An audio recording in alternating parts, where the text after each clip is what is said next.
Berto can finish a work in 5 days, Carding in 6 days, working together in 2 days, what fraction of the work is left? So dito meron tayong dalawang character. So si Berto at saka si Carding. So palagi tayo magsisimula sa mga character in bold para hindi tayo nalilito. So dito, si Berto daw can finish a work in 5 days. Tapos si Carding naman, so kaya niyang tapusin yung isang trabaho sa loob ng 6 na araw. So dito, working together. So working together, ibig sabihin, i-add lang natin yan. So dito, in 2 days, so working together in 2 days, so i-multiply naman natin ng 2, yung natatapos nila na trabaho. So dito, mag-shortcut na lang tayo. So 5 plus 6 is equal to 11, 5 times 6 is equal to 30. So dito, ita-times lang natin ng 2 yan. So 11 times 2 is equal to 22 over 30. So ibig sabihin, 22 over 30 yung matatapos nila.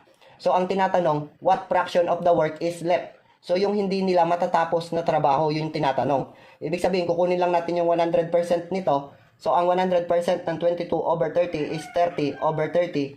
Ima-minus lang natin yung 22 over 30. So ang makukuha nating sagot is 8 over 30. Ibig sabihin, ito yung trabaho na hindi nila matatapos.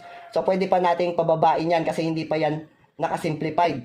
Hindi pa yan naka-lowest term. So ilo-lowest term lang natin yan. I-divide natin both by 2.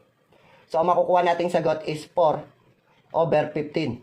So, ibig sabihin, 4 over 15, yung sagot natin.